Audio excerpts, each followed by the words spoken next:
The following story was written by my older sister, who asked me to read it on her behalf.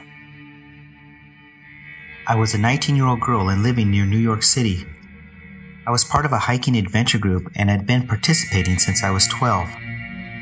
This was an all-volunteer group where older, more experienced hikers would chaperone kids ages 11 to 19 from the inner city on camping expeditions. In the summer of 2004, I signed up for an outing with the group to go camping near Watkins Glen, which is just outside of New York. It was on that trip that I met him. You see, I was supposed to go on this trip with a girlfriend of mine, but she had to back out at the last minute. This was a new group of younger kids, and I didn't know any of them, but I was okay with that. I'm not afraid to meet new people, and being from the inner city, I felt I could take care of myself. As I met up with the group, I was surprised to see that out of a dozen or so new kids, I was the only girl. This was supposed to be a co-ed group, but it just happened that all the sign-ups this time were boys. The boys all seemed cool enough though, and just treated me like one of the guys, except one. His name was Ezra. From the moment we all introduced ourselves, Ezra couldn't take his eyes off of me. He was a small and scrawny 15-year-old prepubescent boy, and just had a disturbing look about him. His red hair was too long in the front and covered his eyes just a bit. And he always pointed his head down towards the ground slightly, but looked up and peered through the strands of his hair. It was like he was spying on others but thought he couldn't be seen. His skin was pale with freckles, and he had baby buck teeth. For the first day of the meetup, things went great. It was always nice to go camping. The leader said for the day's activities we were going to split into pairs and hike in different directions, but we would all meet up at the lake. It was about an hour hike, and all the trails met at the same location. When the camp leaders read out the names of pairs on a piece of paper, I heard my name and Ezra's name. We were to be teamed up as a hiking pair. I looked over his direction, and he gave me a very disturbing, thin-lipped smile. As we began to hike together, Ezra tried to make small talk. In the beginning, he was totally uncomfortable with me, and was clearly socially inept when it came to girls. As the hike continued, though, his conversation went from idle small talk to more intimate questions. "How old are you?" I replied that I was almost 20. "No way.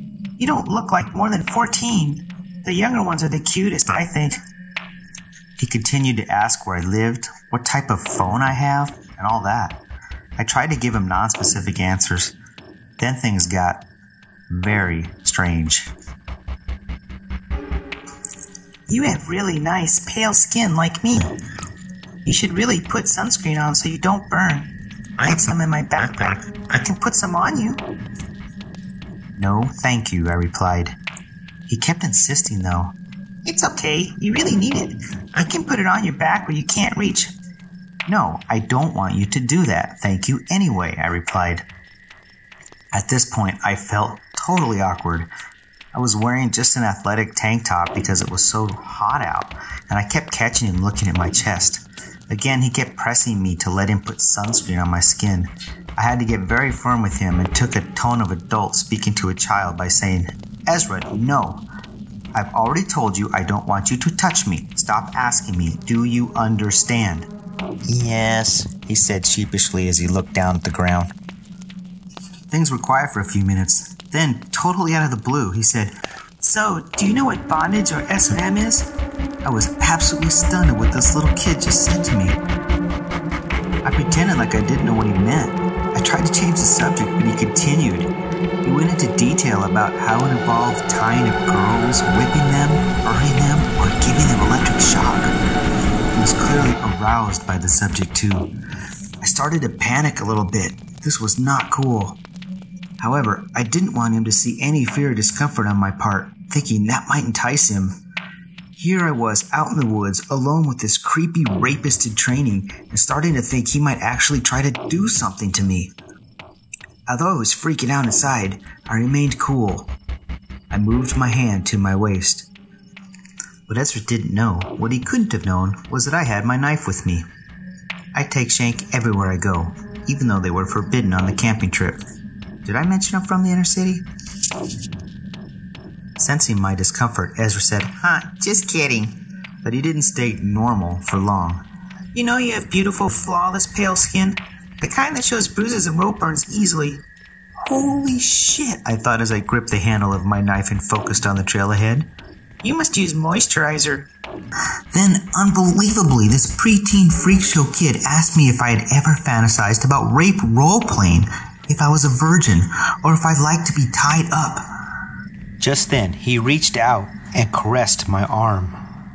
When he touched me, I just snapped. It was as if every dormant survival instinct kicked in full power. I went from a brisk walk to a run, but he started running too. I was running very fast, trying not to trip over the rocks and break my neck.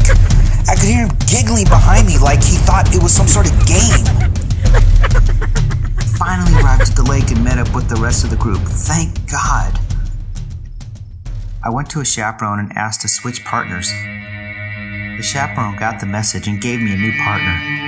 When Ezra heard the news that we were being switched, he gave me a look of shock. It was like I broke up with him suddenly or something. Quickly, however, his gaze turned from shock to a pouty hatred. The rest of the evening we made camp and had a campfire. It was getting kinda nice again. They set up my tent away from the rest of the boys for my protection, but really, it put me more at risk, as you're about to find out. In the middle of the night, I kept hearing sounds like something was walking around my tent. I thought it might be an elk or a deer, so I paid it little mind at first. Later, I had to go pee, so I slowly unzipped my tent and went to the nearest tree, wearing my red LED headlamp for light. As I was doing my business, I heard a rustling sound in the bushes. My heart stopped, and I quickly pulled up my pants. I was in high alert mode now and instinctively pulled my knife. Is somebody out there? Come out! For a few seconds, there was no response. Then, out of the bushes, came Ezra. He was illuminated by the red light, which made his already creepy face appear absolutely terrifying. Hi. The combination of the red light, his creepy voice, and the way he snuck up on me out of the mist just paralyzed my body with fear. My heart was pounding out of my chest, and I felt a flush of adrenaline. But then, just like a light switch, my body changed from fear to anger. I immediately pulled Shank, grabbed him by the collar, and pinned him up against a tree. At this point, I snapped, and Ezra saw the adult, strong woman from the inner city side of me. I put my knife against his neck hard, cutting him a bit. I told him that I was not into him or his S&M shit, and if he even said hello to me for the rest of the trip, I would slit his little throat and dump his body in the woods. Thinking back, it was a side of me I never even knew existed.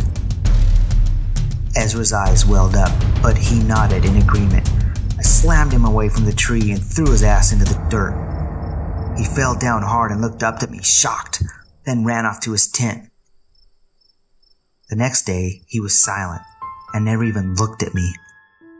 I told the chaperone he was acting inappropriately and wanted to leave early. Doing one better, the chaperone arranged for a ride the next day and removed that stunned little Ezra from the group, sending him home. I never heard from him again, but I hope he will not grow up to be a rapist or abductor or something.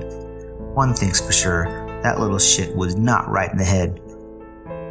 My mom told me never to go anywhere without my knife. And even though knives were not allowed in this camp, I had it anyway. Mom was right, as always. Love you, Shank.